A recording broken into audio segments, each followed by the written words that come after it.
Hello and welcome to another episode of the Phoenix Wisdom Podcast. I am your host, Janet Sandberg. I am a mental health advocate and also I am a Reiki master teacher, channel, and intuitive life coach, helping people figure out who they are, why they're here, what's getting in their way, and how to move forward with clarity, confidence, ease, and grace. Today, I am joined by the wonderful Sarah Dawkins, all the way from Europe. I am based in the US, so we're working with a time difference today, but it has all gone well. Sarah, welcome so much. Welcome so much. Wow. Welcome, and thank you so much for being here today. Thank you, Janet. Thank you for having me. I'm excited to be with you. Good. Why don't you just start by telling us a little bit about yourself? Thank you. Where do I start? I always wanted to be a nurse, and my mum was a nurse, and I wanted to help vulnerable people in their times of need. So I became a nurse, and I'll cut a long story short for the introduction. But basically, I went through a dark night of the soul, healed myself, changed a core belief that I needed doctors and pills to my body heals me, healed a long list of health problems, and came out the other end stepping away from nursing and going into health coaching to help others to do what I'd done and heal from the root cause of their health problems and turn their life around. Amazing. I can't wait to hear the whole story. And then the other fun fact that I learned about you just before now is that you live in Spain. So we are both living in foreign countries, as it were. Expats, yes. Yes. Yes. So that is awesome and just brings a different perspective to life, I think, when you are able to live somewhere else for whatever the reason. But let's dive into your story. Yeah. Let's go back. Let's dive into that dark night of the soul. What was going on then? So that was after I'd started my own healing journey. To backtrack a little bit, one of my nurse colleagues questioned my use of pharmaceuticals at home. So, of course, that was my life, just through that visor of doctors, hospitals, and pills. And that's all I knew about health and healing, because Right. my mum was a nurse. So when I started healing myself and living a different lifestyle at home, more natural, healthy, looking at, how I was healing the symptoms that I'd had, the diagnoses that I'd had, I was literally living two lives, one at home with natural healing and one at work with doctors and pills and interventions. And I was so conflicted in my mind because I'd only ever wanted to be a nurse. And once I'd qualified, I was Sarah the nurse. I aligned myself with my job. And a lot of us do that because we don't know who we are. Yeah. So when I started thinking about, I'm struggling to live these two lives, and I couldn't really bring in my home life into work life because it wasn't the done thing. And I started to get so conflicted. I started spiraling into depression, which just got deeper and deeper and deeper to the point where I had that dark night of the soul. I went through thinking, my family doesn't need me. I'm just bringing their lives, bringing misery into their lives. I'm not working. I am sat around at home all day. I'm crying all the time. And I just, one night I was listening, it was afternoon, one afternoon I was listening to my husband and daughter laughing in the lounge and I was ironing in the kitchen. I'm like, they clearly don't need me in their life. They've got this happy, joyful life. And I'm just bringing misery to it. And that led me to start thinking about all the ways. As a nurse, I knew a lot of ways to take my own life. Sure. But part of me was frightened. And part of me didn't want it to hurt myself or to hurt Mm-hmm. other people. So I couldn't jump in front of a train or onto a motorway in front of a bus or a car because it would hurt other people. Mm-hmm. And all these thoughts were going through my mind. I can't take paracetamol or Tylenol, as it's called in the US, because it could take days to die. And then, if I changed my mind, I'd go into organ failure and die anyway.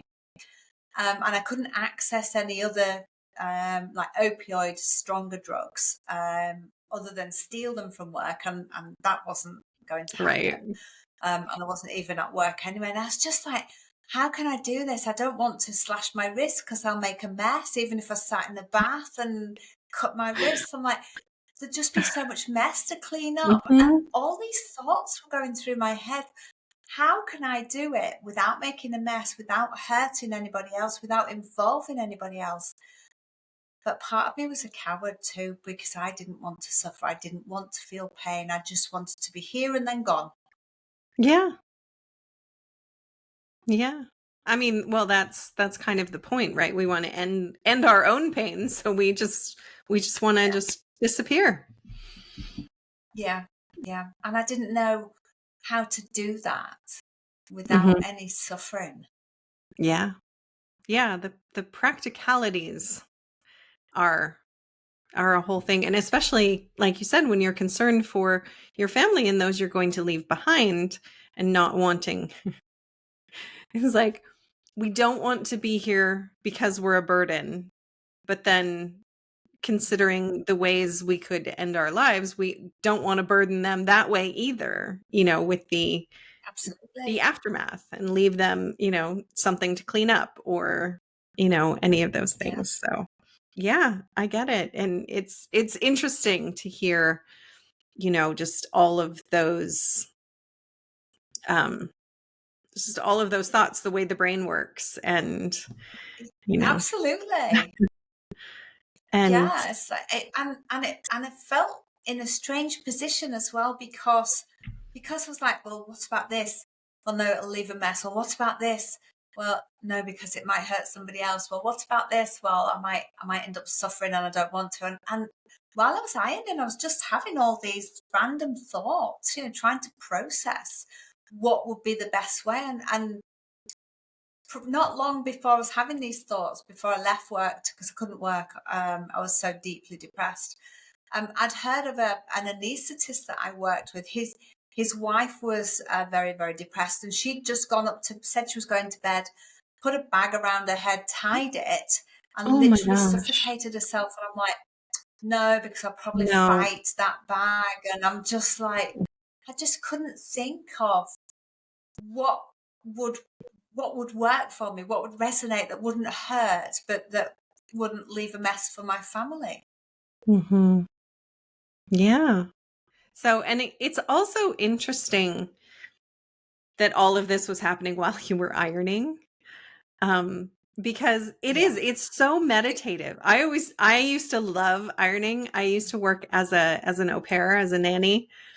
And so I was ironing, so it was in addition to my job. I took on all the little household chores, but I used to iron so much, and it was so meditative because it's a repetitive motion. You're, working on getting the wrinkles out. And when you do it often enough, there's like a method. You do it the same way all the time, right? So you don't even really have to think about it. Absolutely.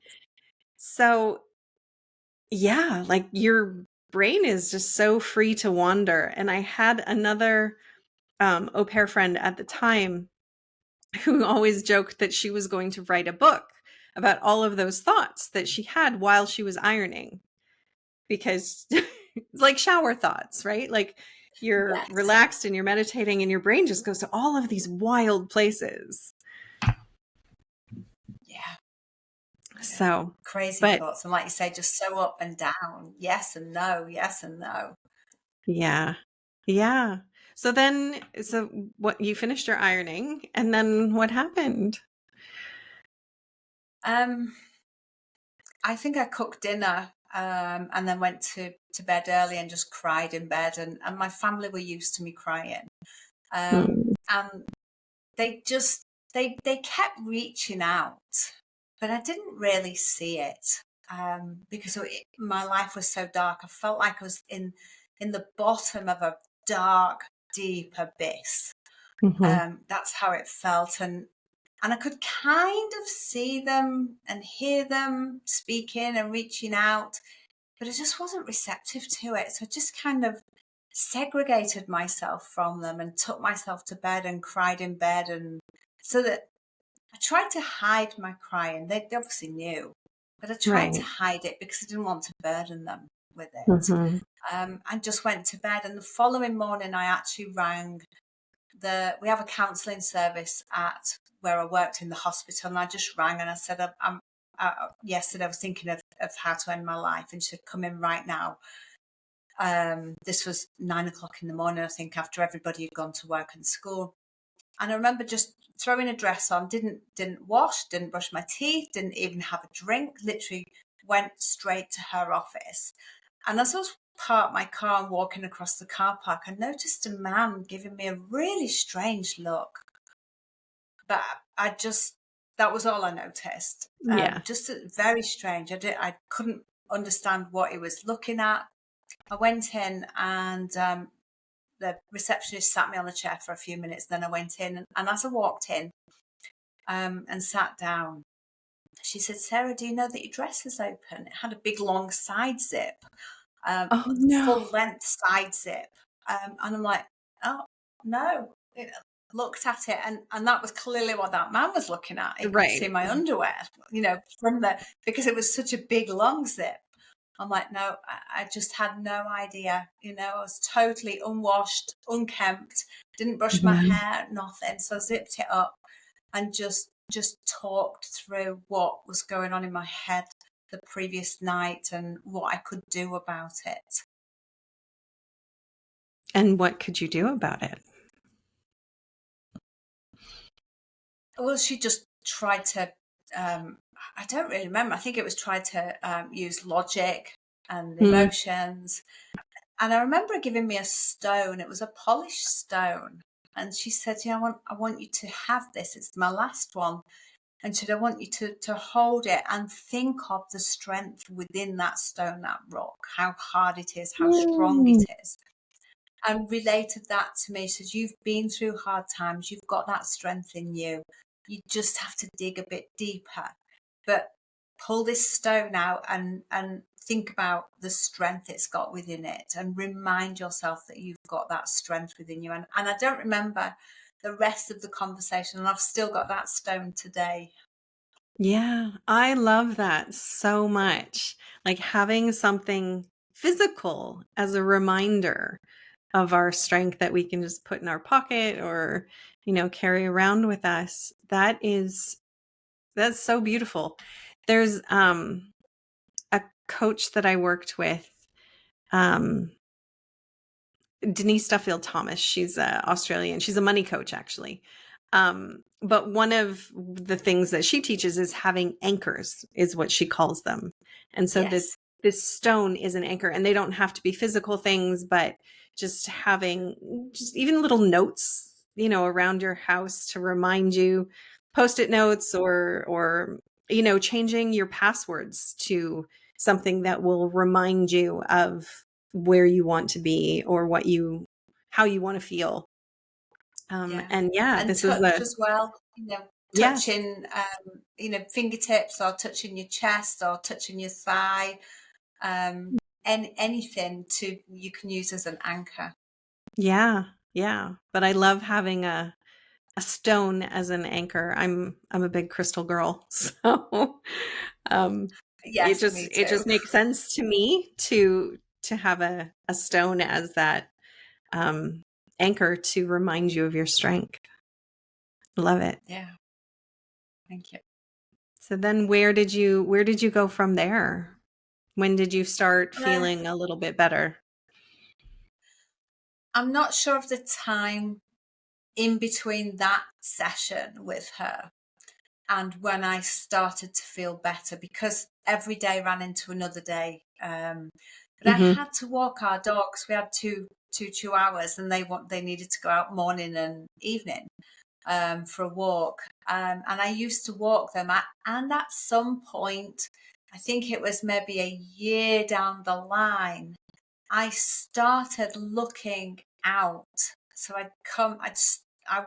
my eyes came from inside to outside of me, because I was living in that dark, Mm-hmm. deep void and abyss. And suddenly one day I was walking outside with the dogs, and I actually noticed the buds on the trees. It was spring. And I noticed the flowers on the ground. And I'm like, oh, wow. Mm-hmm. Because it was the first Yeah. time I actually really noticed them. And I looked up, and it was the UK, and there was a lot of grey sky, but there was just this little patch of blue. And I'm like, wow, that's lovely.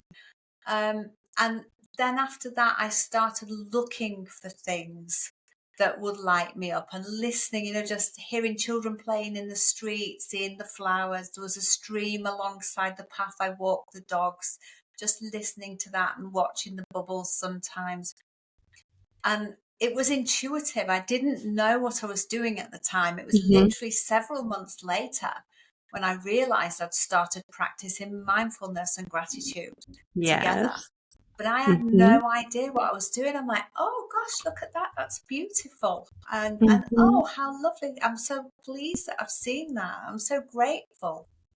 And as I look back, I'm like, yes, I was practicing mindfulness and gratitude, and that really helps to lift my mood. And I looked forward to walking the dogs then. And the better I felt, the more I stepped into healing, because until I'd reached that point and started seeing the world around me, everything was so dark and bleak and black that I wasn't. I was struggling to think and even have conversations.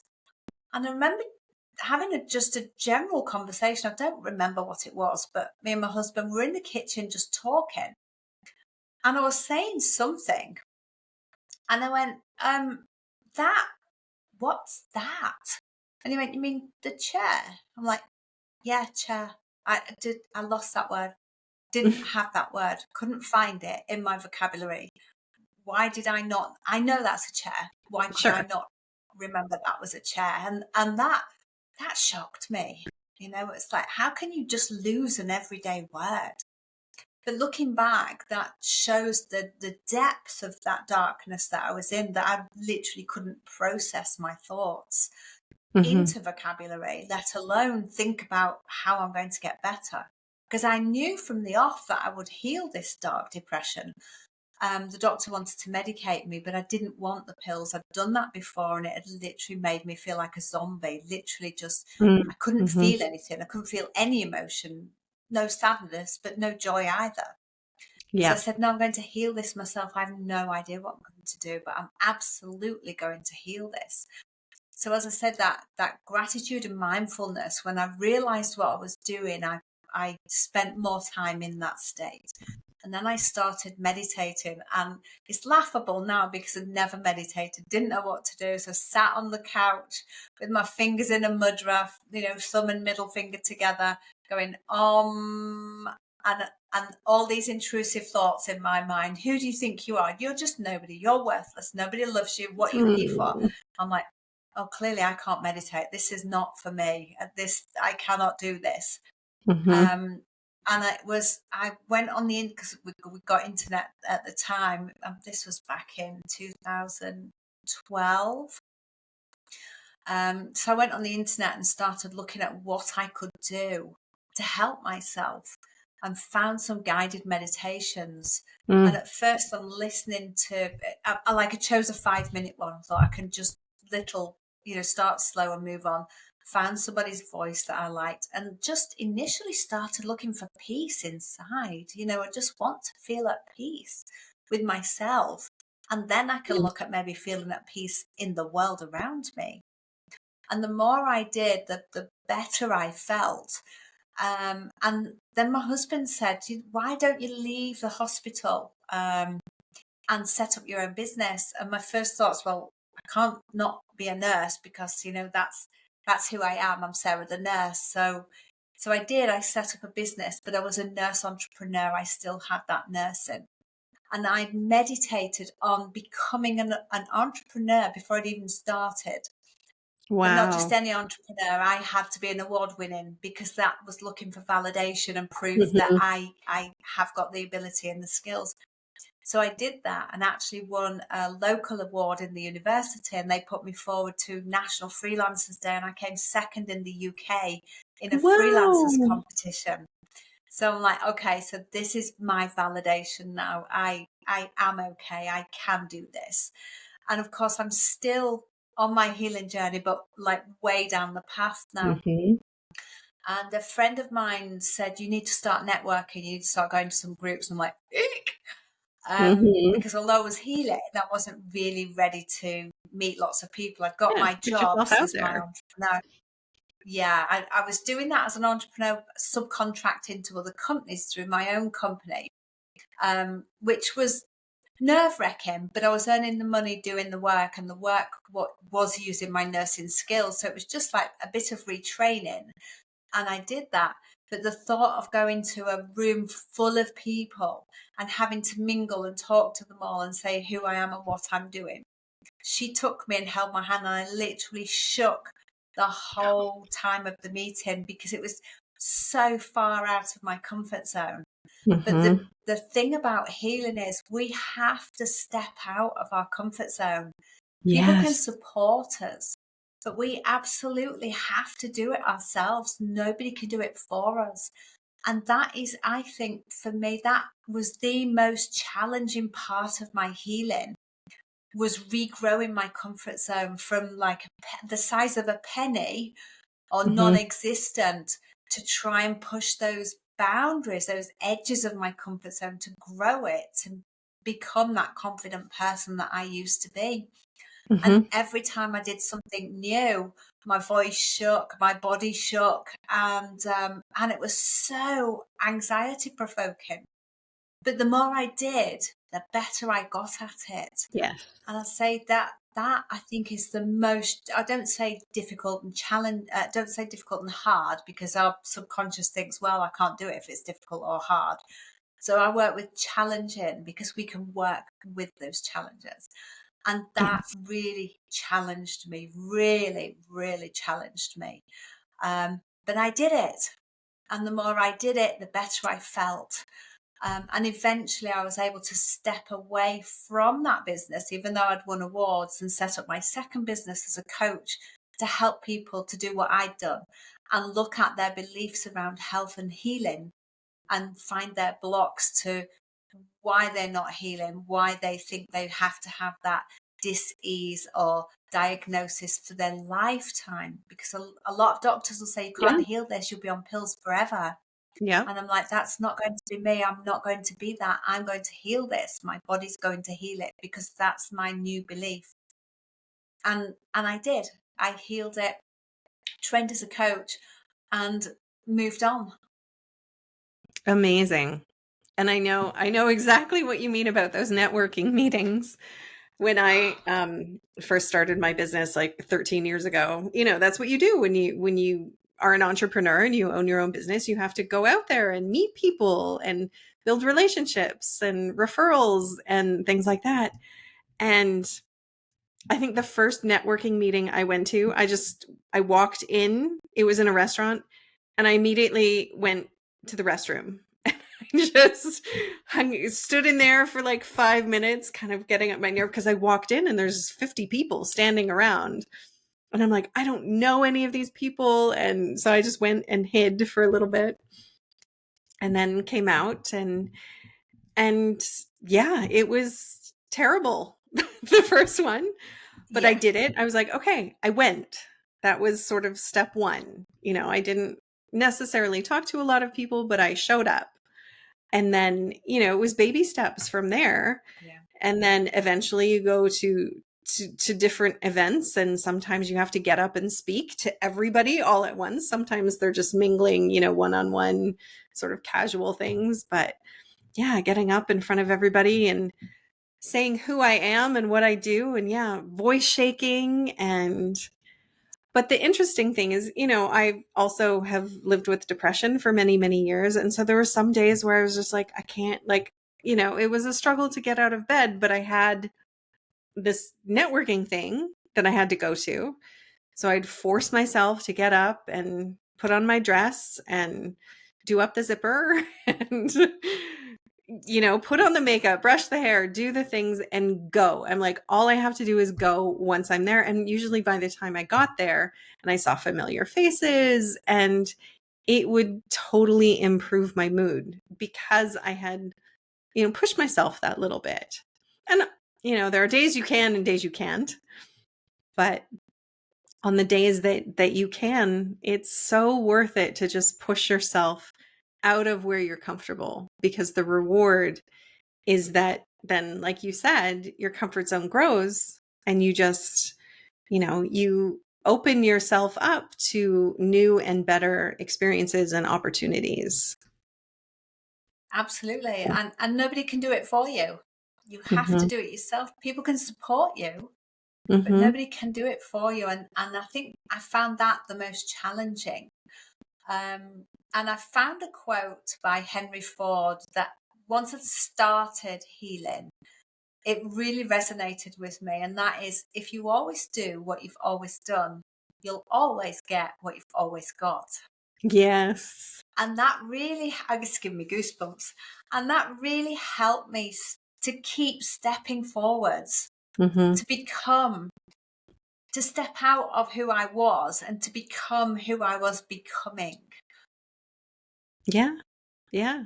And I mean, obviously we're talking because we're business owners, and so we do weird things like networking, but if that's not part of your life, it could be anything from, going to church and meeting people there where you have to meet new people and tell them about yourself and let people in also. Or, joining an art class or, anything of that sort. It's kind of all the same. It doesn't really matter what you're doing, just, that you're doing it, and not, the shorter version of that Henry Ford quote is, of course, nothing changes if nothing changes, right? Absolutely. Yes. And Yeah. everything you want is the other side of fear. Mm-hmm. Yes. And that excitement and fear are the same emotion, just one is the positive version Yes. and one is the negative version. So if Yes. you're feeling And fear, you can flip it to excitement. yes, It's you all, can. all up in your Yes, brain. totally. Yes. I'm excited. I'm excited about what's coming next rather than I'm fearful. As you Yes. say, we feel it both the same. Hmm. I was an expat wife for, I don't know, a good 10 years or so, and we moved to different countries and lived all over the world. And I remember moving to, um I don't even remember where we were living at the time. We were somewhere. And I was talking to a neighbor who had kids the same age, and they had to move across the country. So I must have been in Oregon in the US at the time. And they were like, we have to move, completely to the other side for, husband's work. And she was terrified. And I'm like, having lived my life, I'm like, it's still the same country, but but if you've never done anything like that. And I said, but it's, you can easily flip that fear to excitement. It's a grand adventure. Like, imagine all the new people you're going to meet, all the new restaurants you're going to eat at, all of the new things you're going to see and experience. And she was like, oh, I never thought of it that way before, because all she knew was like, everything's going to be different, and I've never experienced that before. And how's it going to be? And I'm like, well, just imagine all of the possibilities and opportunities. And she was like, wow, yes, you know, Yeah. it's still going to be different, but Yeah. it could also be exciting. And it's a mindset shift, isn't it? Yeah. Yeah. So how do you, how did you go through that? What sorts of things did you do? You mentioned meditation, for your own healing. What other things did you do? So I started with the mindfulness and gratitude and then went on to meditation. And then I started looking on the internet at what people were doing in their healing. Because I'd done a lot of healing to then. But being in that medical model, the first part of my healing, I started in what I call the physical plane or pillar, which was nutrition, hydration, sleep, Yes. exercise. Mm-hmm. And that's initially where my focus was, because in that medical model, that's all I could think about. Mm-hmm. That's health and healing, right? Just that. But actually, as I started to heal, I thought, well, there must be other people like me who have believed in doctors, medicines, and hospitals and literally couldn't see anything else outside of their visor, if you like, their scope of awareness. So I thought I'll write a book of my own healing, because I'd healed eczema, psoriasis, acid reflux, candida, PTSD, underactive thyroid, depression, suicidal thoughts, and burned out adrenal glands. Oh, and chronic pain. So I'd healed Wow. all of that on my Yeah. journey, and thought, well, let me write about it to show people how I've healed that, to help them to understand, because I would have read that book to help Mm-hmm. open my mind up. So I started writing it, and then I had this little voice in my head, you're not an author. Who do you think you are? You're not Mm-hmm. worthy. So I put it away on my computer for 5 years. Oh. 5 years, yeah. And then one day I just woke up. I'm like, I've got to finish this book, and I've got to put other people in it, and other diseases and health problems. So I reached out on the internet. 74 people lots of people came back to me, but 74 came back to me and wrote their story within the time frame that I asked for. And people had healed ALS and multiple sclerosis Wow. and cancer and Lyme and so many different autoimmune and stroke and endometriosis and sensitivities. And they all wrote about what they did and how they healed, which helped me to learn further about what healing involves. And I realized through writing my book, reading all these beautiful stories from people, my own healing and my coaching training, I actually found that there's 4 pillars that we need to address to stay healthy, but also to heal. And that's the physical, as I mentioned earlier. Then there's the mental, which includes the mindfulness, the gratitude, Mm-hmm. the meditation. And then there's the spiritual, which I found doing the meditation, which basically means coming back to that voice inside of us. We've Yes. all got that little voice. Some people call it intuition, others call it higher wisdom, some people call it God or the universe or the angels. The name is irrelevant, but we Mm-hmm. have to come back inside of us and listen. And it's such a little voice. Our ego will shout, but our Yes. intuition, whatever name you want to give it, is very quiet, matter of fact, and emotionless. And we need to come and reconnect with that. And it wasn't until I did my coach training that I came across the emotional pillar.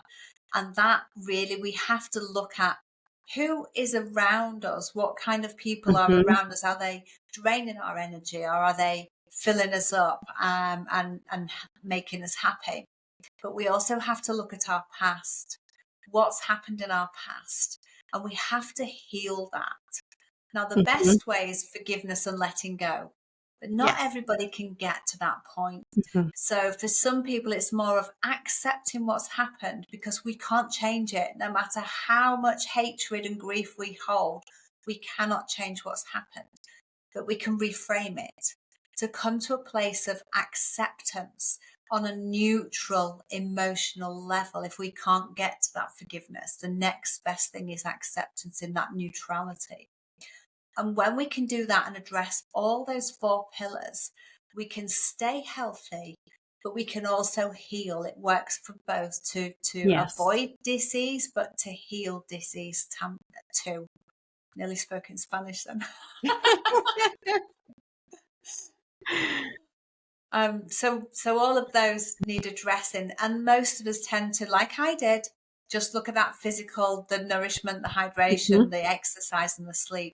But we have to deal with our mind, deal with our emotions, and come back to that voice inside of us that's there for us to help us and support us on our journey. Mm-hmm. Absolutely. 1,000%. I used to do a lot of work with cancer patients in my Reiki practice. And, people would come in. Of course, they've met lots of other people who have cancer. And they're like, yeah, this guy, and they were always so surprised. He ate well and exercised and drank lots of water and slept. Like, all the physical stuff he was doing really good, but then he still got cancer. And it's like, well, yeah, but what was his emotional life like? What past traumas did he have that he was still holding and carrying around with him? Like, there's so much more to it. But Yes. so many of us just focus on that physical aspect, which is great. We do need to do that, but there are those other layers that are less visible that we Yes, really need to, until they absolutely. make themselves really Oh, visible yes. themselves. But yeah. And at the end of the day, I've come to realize that the symptoms that we have, because I'm not a lover of diagnoses, because when you accept a diagnosis, it's like installing a computer program in your mind. And with that diagnosis then comes a set of beliefs. I'm going to be on this pill and that pill and have pain and degrade and maybe be in a wheelchair, maybe become bedbound, and my life's going to be cut short. And all these beliefs tie into that diagnosis. Whereas Mhm. if we look at the symptoms that we've got, we can work with them. And the symptoms are literally our subconscious mind throwing out messages through our body. And our job is to understand what those messages are and to decipher them. And when we Mhm. can do that, we can work with the symptoms and heal them. Yes. Yeah. There's a really great book by Louise Hay. I'm sure you must know of it, called You Can Heal Your Life. Absolutely. Yes. Yeah, she was sort of the founder of the mind body connection, or the spiritual physical connection. And Metaphysics. yeah, and she has the book is fascinating to read, but in the back she has this really great chart that sort of, like, you look up, I have, whatever symptom, and she'll tell you sort of what the underlying cause of that symptom is. If you have leg pain, it means that you're struggling with moving forward in your life. That may or may not be true. I Absolutely. just made that up, but it's sort Yeah, of it stuff is. like that. Yeah. So, Yeah. and it's amazing, Yeah. and Yeah. can She was really, one of the really first help. books I read in my coaching Hmm. course. Yeah. I loved Yeah. it. Yes. Beautiful. Yeah. It's it's all connected. We are all connected. The whole body, I can't talk today. Body, mind, spirit Spirit. connection. It's Yeah. we're all those things, and we always have to heal all the things in order to feel better. Together holistically. Yeah. Yes. What um what would you tell somebody who is, in that place that you were when you were ironing and going through your dark night of the soul? What would you tell somebody who's experiencing that? Please reach out. Please. There is so many people wanting to help you. We don't really deeply want to take our life. We just want the pain to stop. Hmm. And if we take our life, we're passing that pain on to other people. Just please reach out to anybody that you feel safe with, whether it's a family member, a counsellor, a doctor, a therapist. It doesn't matter, a best friend, somebody with no knowledge, a stranger. Reach out. There is help available. Don't suffer on your own. Yes. Yes. I echo that as well. Thank you so much for being here and for sharing your story and your wisdom with us. I appreciate you. Thank you too, Janet. I appreciate you.